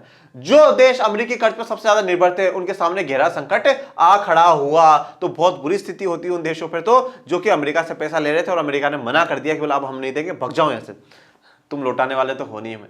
यूरोप में कई बड़े बैंक धाराशायी हो गए, क्यों, क्योंकि बहुत से लोग तो उन्हीं से अमेरिका से पैसा लेकर के चल रहे थे, तो बहुत बड़े बैंक धाराशायी हो गए। ब्रिटिश पाउंड भी नहीं बच पाया, ब्रिटिश पाउंड तो बहुत ही गिर गया, बहुत बुरी स्थिति हुई, मारो ब्रिटिशर्स को तो पकड़ के हमारे देश पे राज करके गए। अब आते हैं अमेरिकी अर्थव्यवस्था में महामंदी का प्रभाव, अमेरिका पे क्या प्रभाव पड़ा वो देखते हैं। कीमतों में कमी और मंदी की आशंका को देखते हुए अमेरिकी बैंकों ने घरेलू कर्ज देना बंद कर दिया। देखो कीमतों में कमी है कि भाई कीमत कम हो रही है, और मंदी की आशंका हुई कि भैया बिल्कुल मंदी हो जाएगी, बहुत बुरी स्थिति हो जाएगी, तो उसने क्या करा, घरेलू कर्जे देना बंद कर दिया कि अब हमें किसी को भी कर्जा नहीं देना है। जो कर्ज दिए जा चुके थे उनकी वसूली तेज कर दी गई। अब जिनको भी कर्जा दिया था बोले जल्दी जल्दी पैसा निकलाओ उनसे, जल्दी जल्दी पैसा निकलाओ, नहीं तो ये लोग क्या है हमारा पैसा खा जाएंगे। तो पैसा उनसे निकलवाया गया। किसान उपज नहीं बेच पा रहे थे। उपज क्यों नहीं बेच पा रहे थे? क्योंकि मांग ही नहीं थी।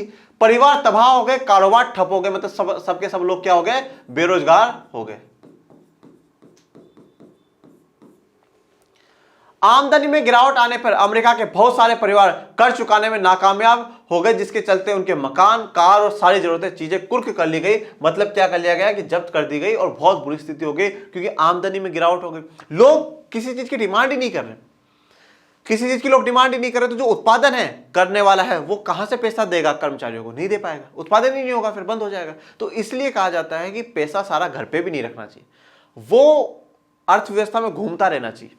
घूमता रहेगा तो उससे कोई उत्पादन करेगा, फिर वो किसी को रोजगार देगा, तो ये चीजें जरूरी हैं। तो वो नाकामयाब हुआ, पूरी आमदनी में गिरावट आ गई और काफी लोग क्या है कर्जे नहीं चुका पाए, तो उन्होंने कुर्क कर लिए। बेरोजगारी बढ़ी तो लोग काम की तलाश में दूर दूर तक जाने लगे। आखिरकार अमेरिकी बैंकिंग व्यवस्था भी धाराशायी हो गई और फाइनली अमेरिकी जो बैंकिंग व्यवस्था है वो भी धाराशायी हो गई, उसकी भी स्थिति बहुत खराब हो गई। निवेश से अपेक्षित लाभ न पा सके ने कर्ज वसूल न कर पाने और जमाकर्ताओं की जमा पूंजी न लौटा पाने के कारण हजारों बैंक दिवालिया हो गए और बंद कर दिए गए। और हजारों बैंक ही क्या हो गए, दिवालिया हो गए। दिवालिया का मतलब होता है इंसॉल्वेंट, अगर इंग्लिश में बोला जाए तो इंसॉल्वेंट। इंसॉल्वेंट का मतलब यह होता है कि जिसके पास अपना कर्जा लौटाने की क्षमता ना रही, जिसके पास अपना कर्जा लौटाने की क्षमता नहीं रही, बिल्कुल गरीब हो गया है, दिवालिया हो गया है, ठीक है ना, उसकी स्थिति बहुत बुरी हो चुकी है, कुछ भी नहीं बचा उसके बाद देने के लिए, तो वो दिवालिया कहलाता है। और उसको दिवालिया घोषित कर दिया जाए तो फिर उसका कोई नामो निशान नहीं रहता, खराब आदमी है मतलब वो। तो निवेश से अपेक्षित लाभ ना पा सके, जो जहां जहां पे निवेश करा था, पैसा लगाया था, उससे लाभ ना मिला तो नुकसान हुआ। कर्ज वसूल ना कर पाने और कर्जा वसूल नहीं कर पाए। जमाकर्ताओं की जमा पूंजी, जिन्होंने जमाकर्ताओं ने जमा कुछ पूंजी डाली थी, मांग जमा पड़ा ना हम लोगों ने, वो डाली थी, तो वो लौटा नहीं पाए, तो इस कारण हजारों बैंकों को क्या कर दिया गया, दिवालिया घोषित कर दिया गया और बंद कर दिया गया। तो ये हमारा एक क्वेश्चन हो गया। अब इसके में चॉइस मिली है, हिस्ट्री वाले में चॉइस हमें हिस्ट्री की दी है कि भारत के स्वतंत्रता संघर्ष में गांधी जी के योगदान का मूल्यांकन करें, 6 मार्क्स का है।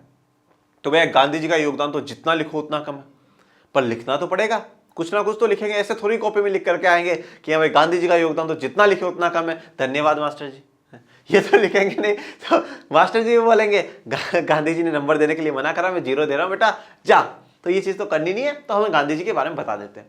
महात्मा गांधी अप्रैल 1893 में दक्षिण अफ्रीका गए थे और जनवरी 1915 में वापस भारत लौटे। भारत आने के बाद गांधी जी ने कई स्थानों पर सत्याग्रह आंदोलन चलाया, अब वो हमें जानने।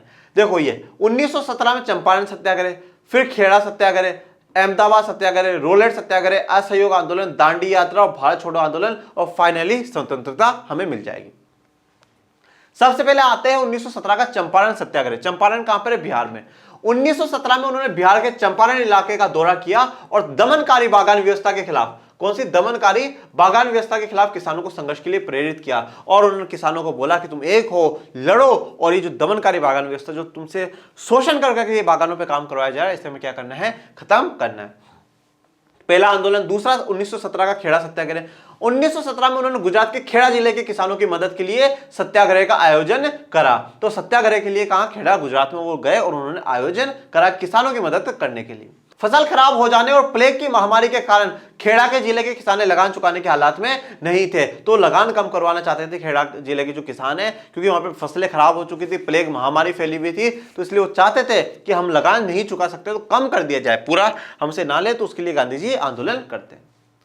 वे चाहते थे कि लगान वसूली में ढील दी जाए, मतलब थोड़ा सा समय भी दे दिया जाए और कम कर दिया जाए हमारा लगान। तो इस पर कहा जाता है कि शायद 50% लगान कम हो गया था उसमें। 1918 में अहमदाबाद सत्याग्रह। 1918 में गांधी जी सूती कपड़ा कारखाने के मजदूरों के बीच सत्याग्रह आंदोलन चलाने अहमदाबाद जा पहुंचे। तो 1918 में कहां गए, अहमदाबाद। सूती कपड़ा, जो सूती कपड़ों की मिल्स होती है, कारखाने होते हैं, वहां पर उन मजदूरों के लिए लड़ने के लिए बापू चले गए। फिर आता है रोलेट सत्याग्रह। रोलेट सत्याग्रह क्यों हुआ, क्योंकि रोलेट एक्ट आया था। रोलेट एक्ट आया था जिसे बापू ने क्या कहा था, काला कानून कहा था। कुछ बातें आप लोग अपने मन से भी लिख सकते हैं, ऐसी कोई दिक्कत वाली बात नहीं है। कि बापू ने से काला कानून कहा, बिना दलील, बिना अपील, बिना वकील की बातें कही है। गांधी जी ने 1919 ईस्वी में प्रस्तावित रोलेट एक्ट के खिलाफ एक राष्ट्रव्यापी सत्याग्रह आंदोलन चलाने का फैसला लिया। महात्मा गांधी ऐसे अन्यायपूर्ण कानूनों के खिलाफ हिंसक ढंग से नागरिक अवज्ञा चाहते थे। हिंसक ढंग से, हिंसा नहीं चाहते थे बापू, हिंसक ढंग, नॉन वायलेंस होना चाहिए। और नागरिक अवज्ञा चाहते थे कि नागरिक क्या करे, अवज्ञा करे, ब्रिटिश सरकार की अवज्ञा करे, उनकी बातों को ना माने, उनके कानूनों को ना माने। फिर आते हैं असहयोग आंदोलन पे। इसके तहत ब्रिटिश हुकूमत के खिलाफ असहयोग जताने के लिए लोगों से अपील की थी कि इस आंदोलन में स्कूल, कॉलेज, न्यायालय न जाए और नहीं कर चुका है, मतलब कर मतलब टैक्स ना चुकाए, ये सारी चीजें लोगों को करने के लिए कहा गया। तो इसमें कहा गया कि आप असहयोग करो। और इसमें आप ये भी बात लिख सकते हैं कि 1909 में बापू ने अपनी किताब हिंद स्वराज में लिखा है, किसमें, हिंद स्वराज, हिंद स्वराज में बापू ने यह बात लिखी है कि अगर भारतीय असहयोग करना शुरू कर दे तो अंग्रेज 1 साल के भीतर भीतर अपने बोरिया बिस्तर उठा करके ब्रिटेन भाग जाएंगे। फिर आता है दांडी यात्रा। महात्मा गांधी ने अपने 78 विश्वस्त वॉलंटियरों के साथ नमक यात्रा शुरू कर दी। साबरमती में गांधी जी के आश्रम से 240 किलोमीटर दूर दांडी नामक गुजराती तटीय कस्बे में जाकर खत्म हुई थी। ठीक है, 240 किलोमीटर तक, और 24 दिन तक बापू कंटिन्यूसली चलते ही रहते हैं। गांधी जी की टोली ने 24 दिन तक हर रोज लगभग 10 मील का सफर तय करा। 10 मील लगभग मतलब यह है कि 10 किलोमीटर तक का सफर हम कह सकते हैं। 6 अप्रैल को वो दांडी पहुंचे और उन्होंने समुद्र का पानी उबालकर नमक बनाना शुरू कर दिया। ये कानून का उल्लंघन था। ये जरूरत ये थी कि जब भी नमक बनाना है तो आपको क्या है, सरकार की इजाजतदारी लेनी पड़ेगी, सरकार से पूछना पड़ेगा, ब्रिटिश सरकार की बात माननी पड़ेगी। तो ये कानून का उल्लंघन कर दिया कि आपने सरकार से नहीं पूछा, और कानून का उल्लंघन करना ही क्या था, सवैज्ञा अवज्ञा आंदोलन की शुरुआत थी। फिर लास्ट फाइनली भारत छोड़ो आंदोलन 8 अगस्त 1942 को बंबई में सत्र हुआ था। किसका, कांग्रेस का, जिसमें गांधी ने अंग्रेजों भारत छोड़ो का नारा दे दिया कि अंग्रेजों भारत छोड़ो, और करो मरो का भी नारा यहीं से निकला है। और फाइनली एक आप लास्ट में और भी पॉइंट अगर जोड़ना चाहे तो जोड़ सकते हैं कि 15 अगस्त 1947 को हमें आजादी मिल जाती है, परंतु वो आजादी क्या है, विभाजन के साथ मिलती है। तो बापू जो विभाजन का हुआ उस पर जो लोग मरे, उनको जो हिंसा हो रही थी उसे रोकने के लिए बापू रुके हुए थे। बापू जश्न, आजादी का जश्न नहीं मनाया, बापू ने विभाजन का दुख मनाया था। ओके, ये बात आप लिख करके उसमें एंड कर सकते हैं। तो चलिए अब करते हैं मानचित्र संबंधी प्रश्न। निर्देश पहले डायरेक्शन डाल लेते हैं। निम्न स्थानों को भारत के दिए गए रेखा मानचित्र पे चिन्ह द्वारा नाम सही दर्शाइए। सही नाम सही अंकन के लिए आधा आधा अंक आपको निर्धारित है। मतलब अगर आपने सही जगह बता दी और सही नाम बता दिया तो आपको क्या है, पूरा 1 मार्क्स मिल जाएगा। तो आइए शुरुआत करते हैं पहले क्वेश्चन की तरफ, जो कि मानचित्र का है। वह स्थान जहां दिसंबर 1920 में कांग्रेस का अधिवेशन हुआ था। देखो लास्ट जो मॉडल पेपर मैंने कराया, मॉडल पेपर #1 जो मैंने कराया था, उसमें एक मुझसे छोटी सी गलती हो गई थी। और हम भी इंसान हैं, मानव है, इतनी चिंता है हमारे जीवन में है, तो थोड़ी बहुत गलती हो जाती है। बट जब मैंने लेटर में कमेंट बॉक्स पढ़े तो फिर मुझे बाद में इस गलती का पता चला और मैंने उसे चेक करा, तो सच में वो मेरी गलती थी। गलती मैंने ये कर दी थी कि 1920 में जो सेशन हुआ था, सितंबर में जो सेशन हुआ था वो कलकत्ता में हुआ था, और 1927 में जो सेशन हुआ वो मद्रास में हुआ। बट मैंने इसको थोड़ा सा गलत कर दिया, 1920 वाला मद्रास में बता दिया और 1927 वाला कलकत्ता में बता दिया। तो ये वैसे जितने भी बच्चे हैं जो मॉडल पेपर 1 भी देख चुके हैं और मॉडल पेपर 2 भी देख चुके हैं, तो प्लीज आप उसको, मैं एक्सेप्ट करता हूं, वो गलती सुधार रहा हूं। और जो पहला मॉडल पेपर है उसके वीडियो में मैं पिन भी करवा दूंगा उस कमेंट को, जिससे कि आने वाले जो भी बच्चे देखेंगे उनको पता रहेगा। And sorry for that mistake. Okay, हम भी इंसान हैं, हमसे भी गलती हो जाती है। चलो, दिसंबर 1920 में जो सेशन हुआ कहां पर हुआ वो जानते हैं। तो वो हुआ है महाराष्ट्र में हुआ, और महाराष्ट्र में कहां पर हुआ है, नागपुर में हुआ। और ये वाली जो जगह आपको देखने को मिलेगी ये नागपुर। देखो अब एग्जैक्ट है ना, मैप में एग्जैक्ट जो टीचर आपका चेक करेगा वो भी एग्जैक्ट रेट से लेकर के तो बैठा नहीं है कि वही नापने जाऊं वही नागपुर है या नहीं है। तो अप्रोक्सीमेट वो जो एरिया होता है उस एरिया की बात होती है कि हाँ भैया वहां पे हमें बता देना चाहिए। तो ये जो डैश करा है, अब इस ये जो ऐसे करते ही क्या है, मुझे आधा मार्क्स मिल जाएगा। और फिर इसका नाम बता दो, तो नाम मैं एरो कर करके कहीं पर भी लिख सकता हूँ, नागपुर, ये मेरा नागपुर। तो 1920 दिसंबर का अधिवेशन कहां पर हुआ था, नागपुर में हुआ था। नेक्स्ट क्वेश्चन, वह स्थान जहां जालियांवाला बाग कांड हुआ, कब हुआ था जालियांवाला बाग कांड, 13 अप्रैल 1919 को हुआ था। और जालियांवाला बाग कहां है, हम कहां जानते हैं जालियांवाला बाग कहां पर है, अमृतसर में है। ओके, तो आइए अमृतसर के बारे में देखें। तो यहां पर जो लोकेशन आपको देखने को मिलेगी यह है अमृतसर की। ओके, ये है अमृतसर।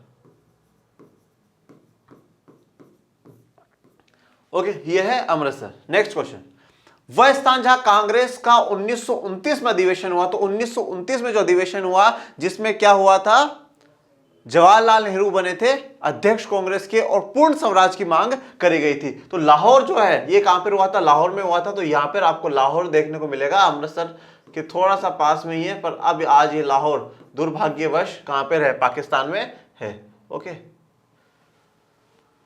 वह स्थान जहां महात्मा गांधी ने नमक कानून तोड़ा। तो नमक कानून कहां पे तोड़ा था बापू ने, दांडी में। कहां पे तोड़ा था, दांडी में। तो दांडी कहां पे है, गुजरात में, और तटीय क्षेत्र है। तो ये जो वाली जगह है ये आपको देखने को मिलेगी दांडी क्षेत्र में, दांडी। ये एरो के सेट गया। ओके, नेक्स्ट, वह स्थान जहां गांधी जी ने किसान सत्याग्रह का बिहार में नेतृत्व किया। तो किसान सत्याग्रह का नेतृत्व जो बिहार में किया गया है, ये हमारा यूपी, ये बिहार, यहां पर होगा चंपारण। ओके, चंपारण। तो मैंने जैसा आप लोगों को कहा ना कि एग्जैक्ट आपको बस थोड़ा सा आइडिया होना चाहिए कि उस जगह पे चंपारण होगा, उस जगह पे चौरी चौरा होगा, उस जगह पे दांडी होगा, एग्जैक्ट। तो हम भी वहां पे ले जाकर के ऐसे बिल्कुल ऐसे नहीं देखेंगे अच्छा यही दांडी है क्या। ओके, तो एग्जैक्ट चंपारण का जो एरिया है वो यही रहेगा। ओके, बढ़ते हैं पार्ट बी की तरफ। खंड ख, बहुविकल्पीय प्रश्न। पर्वतों पर मृदा अपरदन का साधन है। मृदा अपरदन आप सभी जानते हैं। मृदा अपरदन क्या होता है, जो कटाव होता है मिट्टी का, उसे हम लोग क्या कहते हैं, मृदा अपरदन कहते हैं। ये किस कारण से होती है, पर्वतों में पूछा। तो पर्वतों का जो सही कारण होगा वो हिमनद होगा। ओके, हिमनद। सेकंड, 16 नंबर क्वेश्चन, निम्नलिखित में से कौन सी रबी की फसल है। रबी की फसल पूछ रहा है, तो सही आंसर होगा गेहूं। निम्नलिखित में कौन सा गैर परंपरागत ऊर्जा स्रोत है। तो इसका सही आंसर होगा सौर ऊर्जा। निम्नलिखित में से कौन सा खनिज आधारित उद्योग है। खनिज आधारित पूछ रहा है, खनिज का मतलब जिसमें क्या होगा, मिनरल्स होंगे, और इसका सही आंसर है सीमेंट। विश्व व्यापार संगठन की स्थापना कब हुई। विश्व व्यापार संगठन की स्थापना हुई थी 1 जनवरी 1995 में। निम्नलिखित में से उत्पादन का साधन है। देखो, उत्पादन के 4 साधन होते हैं, 4 कारक उत्पादन के होते हैं। कौन कौन से होते हैं, सबसे पहले तो भूमि। ओके, और ये बात आप 10th में नहीं, ये बात आप 9th में पढ़ते हो, पर दुर्भाग्यवश आपने 9th में पढ़ा नहीं तो आपको पता नहीं। भूमि, भूमि के बाद होता है श्रम, श्रम के बाद आती है भौतिक पूंजी, भौतिक पूंजी, और भौतिक पूंजी के बाद आता है मानव पूंजी।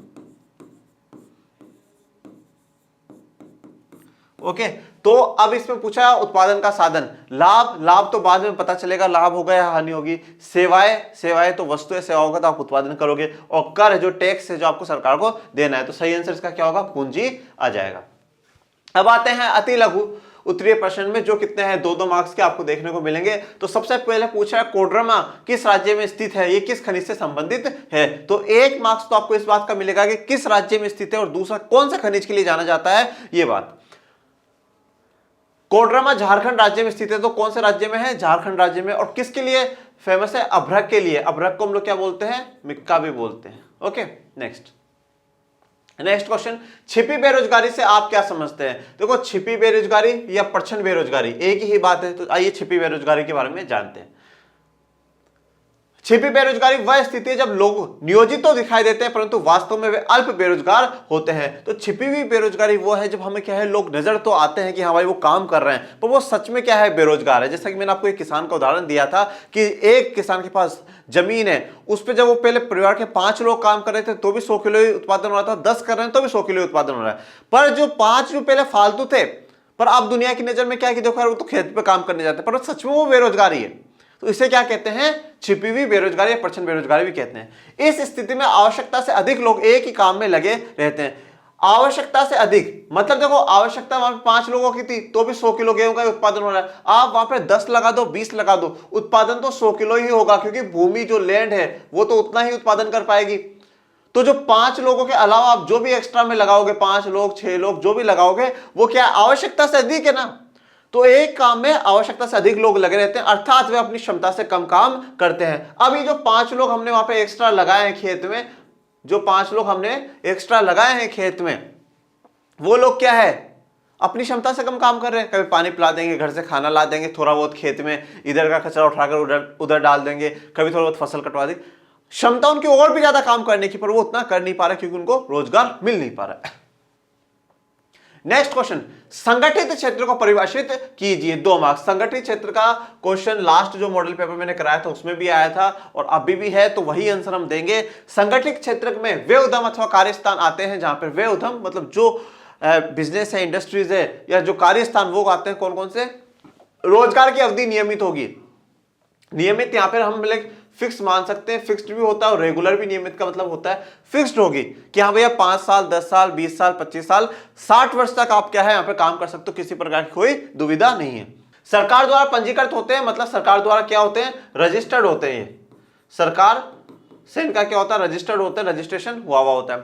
सरकारी नियम एवं विनियमों का क्या करते हैं, अनुपालन करते हैं। अब कौन कौन से सरकारी नियम विनियम है, कारखाना अधिनियम है, न्यूनतम मजदूरी अधिनियम है, सेवानुदान अधिनियम है, दुकान एवं प्रतिष्ठान अधिनियम है, इन सभी का क्या है, पालन करना पड़ता है।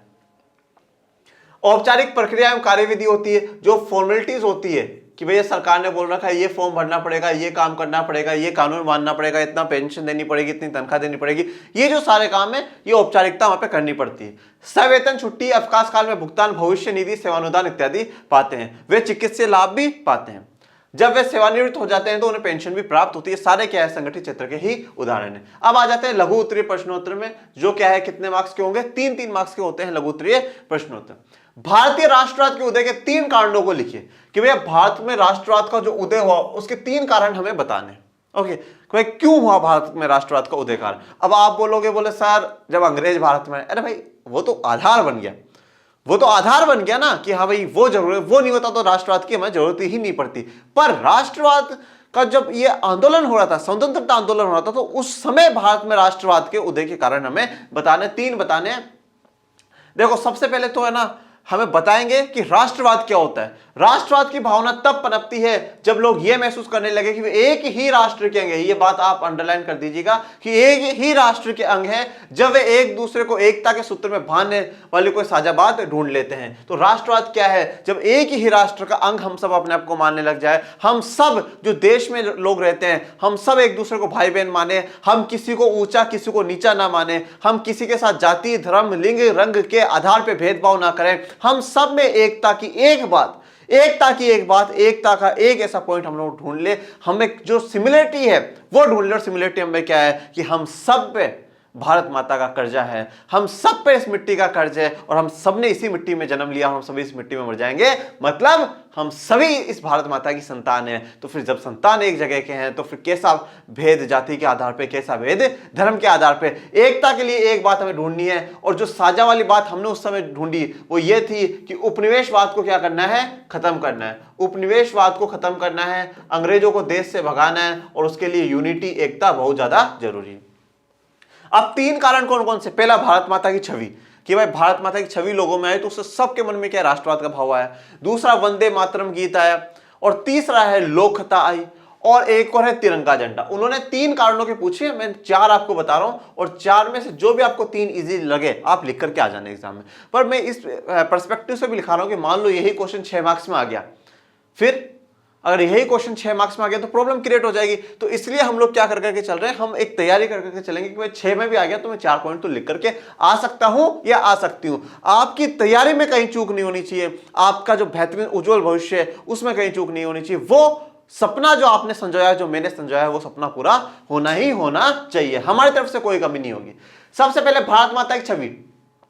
राष्ट्रवाद के विकास के साथ भारत की पहचान भारत माता की छवि का रूप लेने लगी। यह तस्वीर पहली बार बंकिम चंद्र चट्टोपाध्याय ने बनाई थी। तो भारत माता की जो छवि है वो सबके दिलों में समाने लगी। भारत माता की तस्वीर बनाई गई और सबसे पहले किसने बनाई, बंकिम चंद्र चट्टोपाध्याय ने बनाई।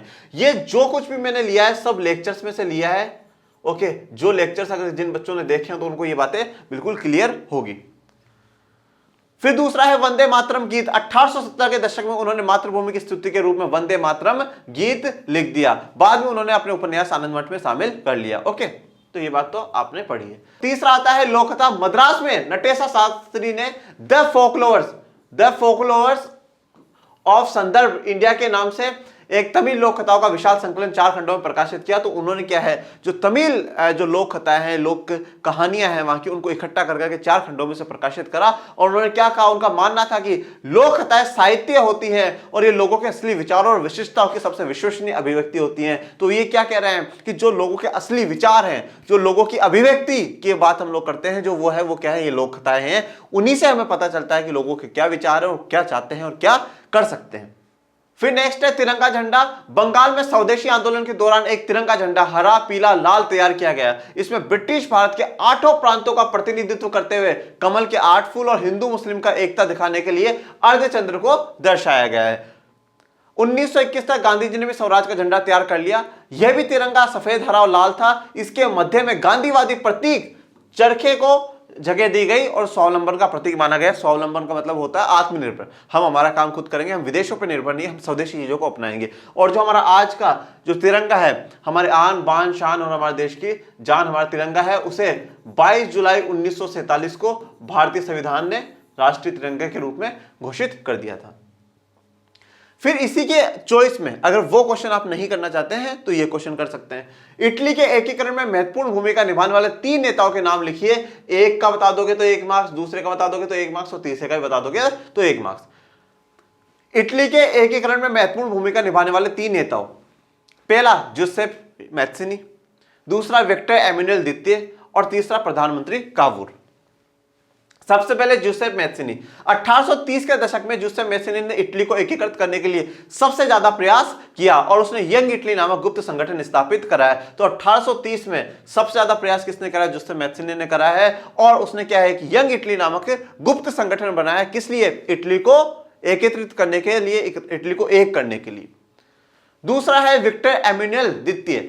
1831 ईस्वी और 1848 ईस्वी में जो क्रांतिकारी विद्रोह असफल हुए, उनके कारण इतालवी राज्यों मतलब जो इटली के राज्य थे जो बटे हुए थे, में एक बिखराव आ गया, जिन्हें संगठित करने के लिए सार्डिनिया पिडमोंट के शासक विक्टर एमेनुएल द्वितीय आगे आया। तो मतलब यहां पे इनका रोल, इनकी भूमिका पता चल रही है कि किस प्रकार से इन्होंने इटली के एकीकरण में भूमिका निभाई।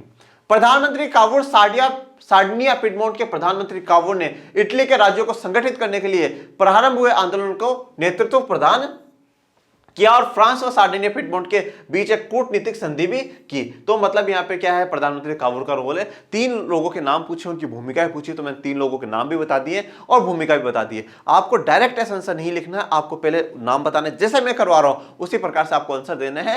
ज्यादा अपना जो माइंड है उससे ज्यादा यूज मत करिएगा।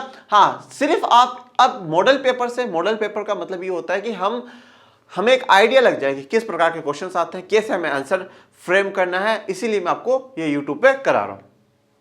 नेक्स्ट क्वेश्चन, वैश्वीकरण क्या है? इसका कोई एक लाभ बताइए। 2 मार्क्स इसके हैं कि वैश्वीकरण क्या है और 1 मार्क्स आपको एक लाभ का दिया गया है। वैश्वीकरण विभिन्न देशों के बीच परस्पर संबंध और तीव्र एकीकरण की प्रक्रिया ही क्या है? वैश्वीकरण है। जो परस्पर संबंध है, जो रिलेशन है देशों के बीच में, और तीव्र एकीकरण और पूरी दुनिया का एकीकरण हो रहा है, वही क्या है? वैश्वीकरण है। अधिकांश बहुराष्ट्रीय कंपनियों के क्रियाकलाप में वस्तु और सेवाओं का बड़े पैमाने पर व्यापार शामिल होता है। इसका लाभ जान लेते हैं। वैसे वैश्वीकरण की परिभाषा में सिर्फ आप ये भी लिख देंगे तो काफी है, बट बहुराष्ट्रीय कंपनियां इंपॉर्टेंट रोल निभाती है, इसलिए मैंने ये लाइन यहां पर ली। लाभ क्या है?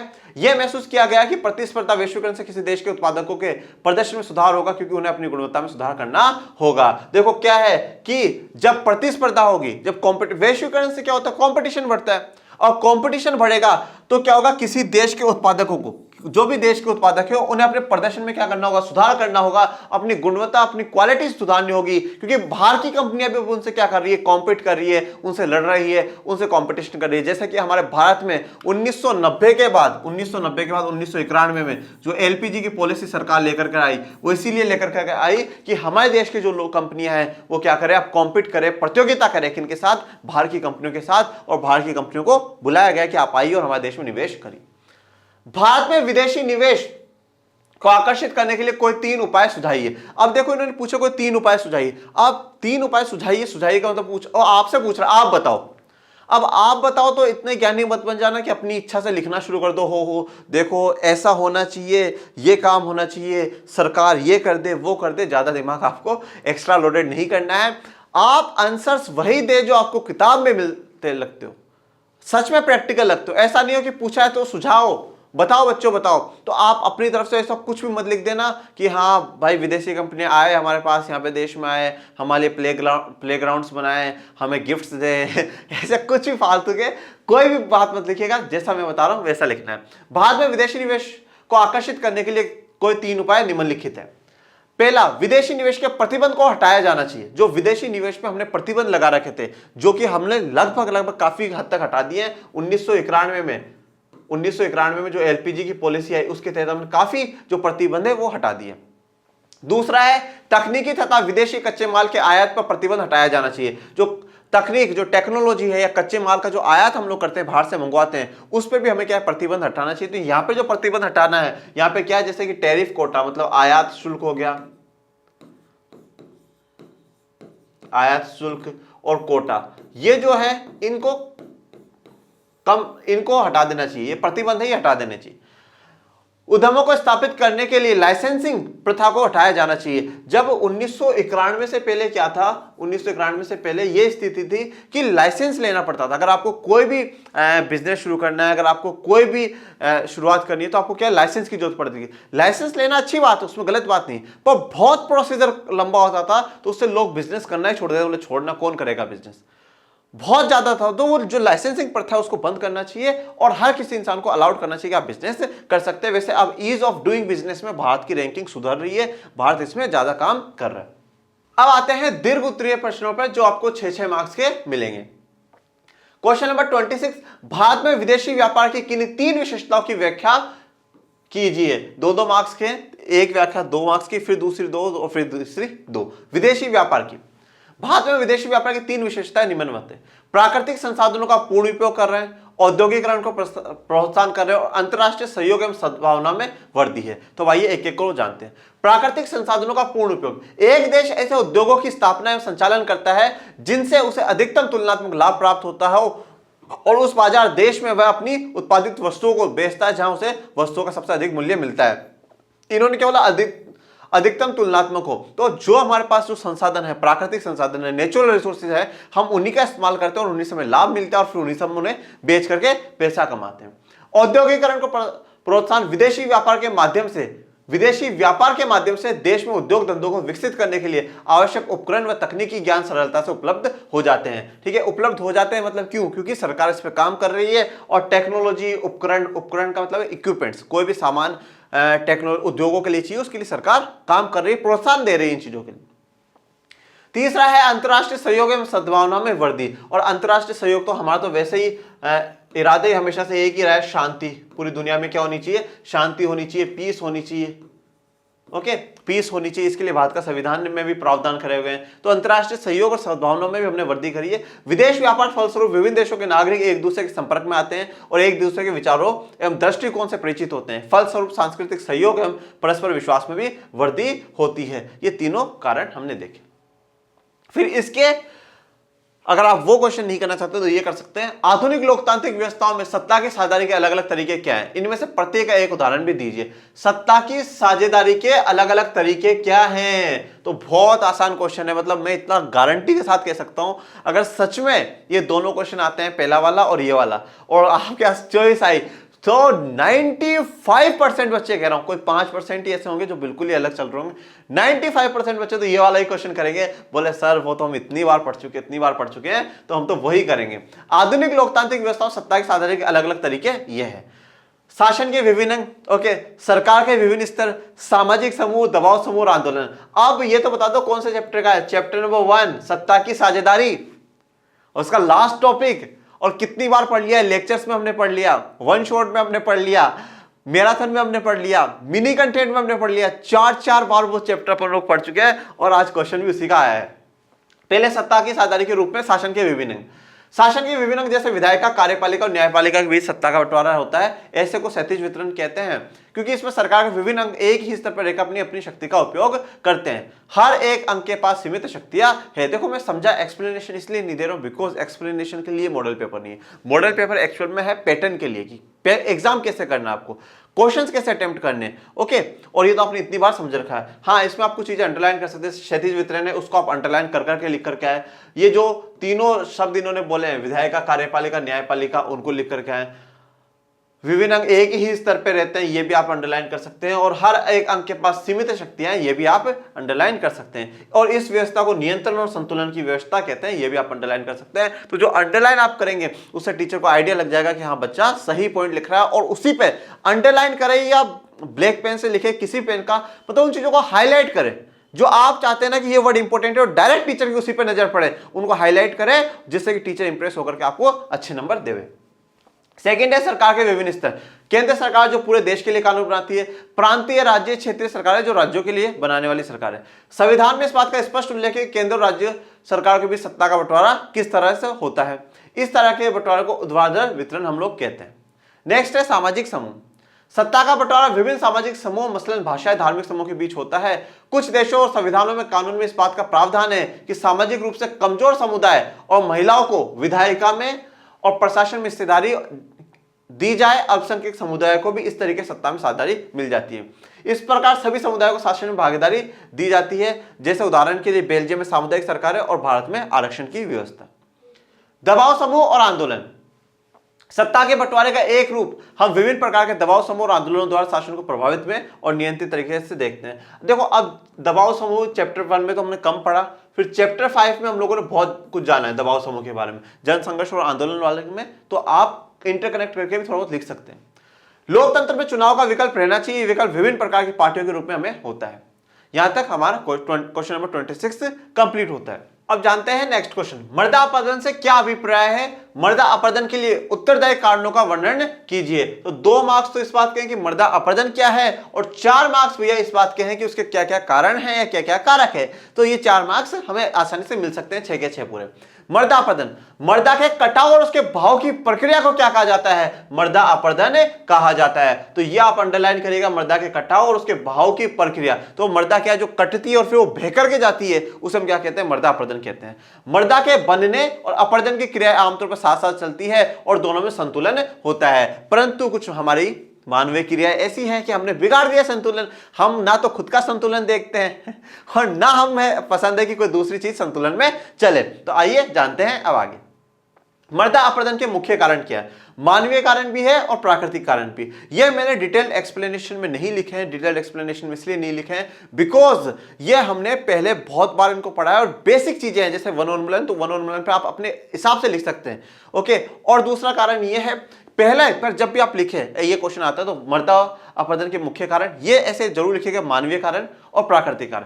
वनोन्मूलन, अति पशुचारण, निर्माण और खनन, पवन, पवन मतलब हवा भी लिख दीजिएगा साइड में, अगर मान लो बाय चांस टीचर को ना पता हो, वैसे तो ऐसा कोई टीचर पागल होगा नहीं। और फिर जल। ओके, अब देखिए, अब आपने ये लिख दिया। अब सबसे पहले आप हेडिंग डाल दीजिए। वो 4 मार्क्स पूछ रहा ना, तो 4 में आपको 4 ही पॉइंट बताना, चाहे 3 ये बता दीजिएगा या 1 ही बता दीजिए। अब वनोन्मूलन, तो वनोन्मूलन की हेडिंग डालिएगा और उसमें लिख दीजिएगा कि जंगलों को काटा जा रहा है, उससे क्या है, उससे भी मर्दा अपराधन होता है।